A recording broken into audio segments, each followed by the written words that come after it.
بسم اللہ الرحمن الرحیم۔ دیکھیں، آج پوری دنیا کے اندر جو اسلام پایا جاتا ہے یہ قرآن اور حدیث کا اسلام نہیں ہے، یہ فرقوں کا اسلام ہے۔ کوئی بریلوی ہے، کوئی دیوبندی ہے، کوئی اہل حدیث ہے، کوئی سلفی ہے، کوئی رافضی ہے۔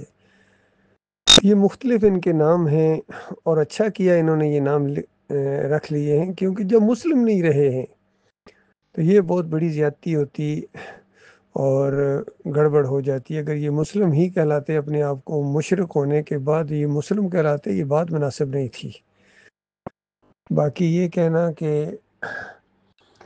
فرقہ پرستی اور یہ شیطانی ہماجگاہ بنے ہوئے ہیں، تو یہ اس کا کون ذمہ دار ہے؟ نکلتے کیوں نہیں ہو اس میں سے؟ انہی کے پیچھے نمازیں پڑھتے ہو، انہی کو اپنا امام اور لیڈر مانتے ہو، انہی کے جنازے پڑھتے ہو، اور اگر کوئی کہے کہ یہ تو کفر ہے، ایمان کے بعد شرک کرنے والوں کو اپنا امام ماننا، ان کو چندے دینا اور ان کو اپنا لیڈر ماننا، یہ قرآن کا انکار ہے۔ تو بات سمجھ نہیں ہے تو پوری طرح سمجھو، پوری طرح اسلام کے اندر داخل ہو، یہ دوگلا پن چھوڑو۔ جب تک یہ دوگلی پالیسی نہیں چھوڑی جائے گی، کوئی خیر امت کے اندر نہیں آ سکتا ہے، اور یہ فرقہ پرستی اسی طریقے سے چلتی رہے گی۔ تو یہ کسی نے کہا تھا کہ اللہ کی بندگی کرنا چاہتے ہو، خوش آمدید، لیکن سن لو طاغوت کا کفر کرنا پڑے گا۔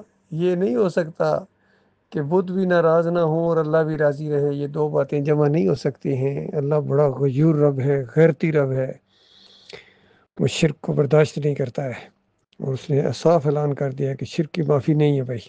باقی دوسرے گناہ ہیں جن کی معافی ہے، باقی ہے تم اللہ کو چھوڑ کر کسی اور کی طرف جھکو، کسی اور کو پکارو، کسی اور کی نظر و نیاز کرو، کسی اور کو داتا دستگیر مشکل کشا حاجت روا مانو، بے حق فلاں بے حرمت فلاں کے ذریعے اللہ کو گالیاں دو، اور پھر یہ سارے سسٹم تمہارے اندر موجود ہوں، جمہوریت کا مشرکانہ سسٹم، اس کے ساتھ بھی جڑے رہو، کیونکہ یہ بت بھی ناراض نہ ہوں اور اللہ کی بندگی بھی ہو جائے جس طرح جماعت اسلامی والے کرتے ہیں۔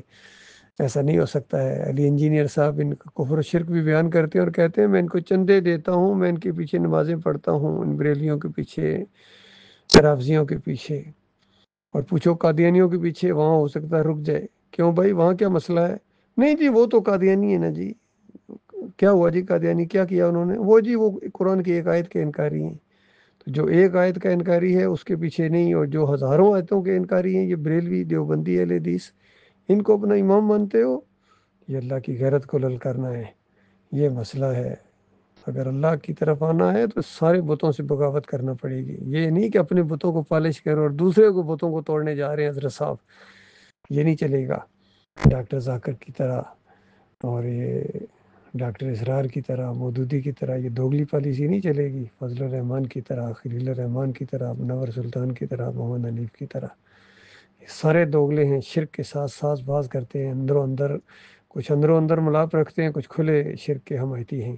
تو ان سب سے بیزاری جب تک نہیں کرو گے، جب تک اس بت پرستی کو، یہ جو فرقہ پرستی ہے، مسلک پرستی ہے، قبر پرستی ہے، گنبد پرستی ہے، عرس اور میلے ہیں، 11ویں شریف ہے اور 12ویں شریف ہے، 10 محرم کے کنڈے ہیں، وہ شربت ہیں اور رجب کے کنڈے ہیں، یہ سب چل رہے ہیں۔